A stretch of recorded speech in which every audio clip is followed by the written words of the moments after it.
hope and pray that you're well. Some of you know that I launched my boat this weekend. It's been my COVID project, if I can call it that, and I've had a lot of help with the mechanical and the electrical advice about this and that, help with the trailer and the fuel tanks and the motors. Some of you helped me flip the boat and put it on the trailer last summer, and through the winter I've kind of been picking away at it.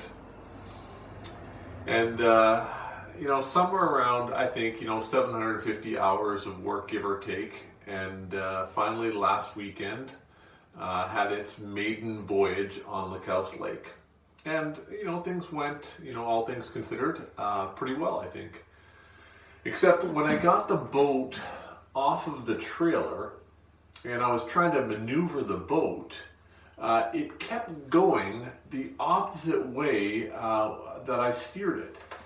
And it turns out that I connected the steering controls backwards, right?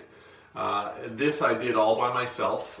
Nobody else helped me with this, so there's nobody to blame but myself. So what happened is when I wanted to go left and I turned the wheel to the left, the boat would actually turn to the right. And when I wanted to turn right, when I turned the steering wheel to the right, the boat would actually go to the left.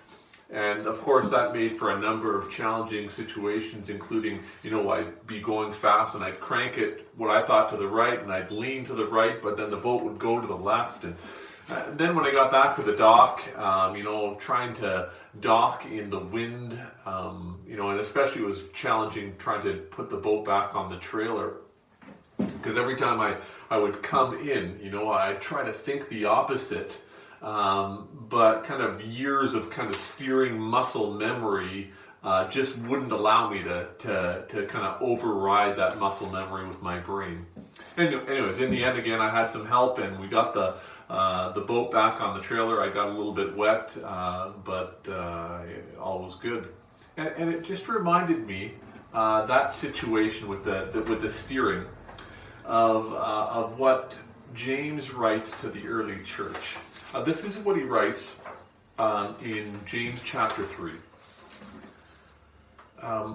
Take ships as an example, he writes. Although they are so large and driven by strong winds, they are steered by a very small rudder, wherever the pilot wants them to go. Likewise, the tongue is a small part of the body, but it makes great boasts. Consider what a great forest is set on fire by a small spark. And so James writes there, and he really wants us to be careful about what we say, to essentially watch our words. And so kind of like backwards steering makes it nigh impossible to dock, so too careless words can cause tragic shipwrecks. And then if you read that whole passage in James 3, it's this huge warning against unbridled speech. It's this huge warning against carelessly navigating conversations. And the message actually translates part of it this way. A word out of your mouth may seem of no account, but it can accomplish nearly anything or destroy it.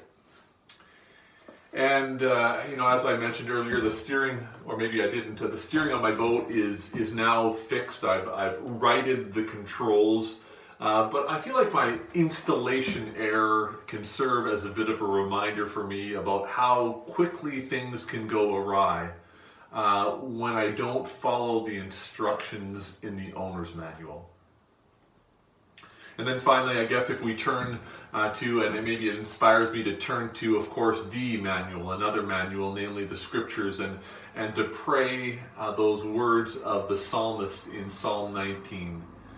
May the words of my mouth and the meditations of my heart be pleasing in your sight, O God, my rock and my deliverer.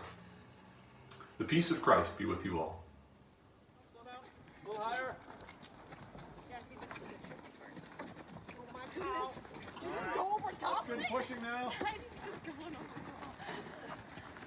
I feel like I'm All right, slow down, slow down. We got about 3 feet to go. 2, 1. Stop there. That's good.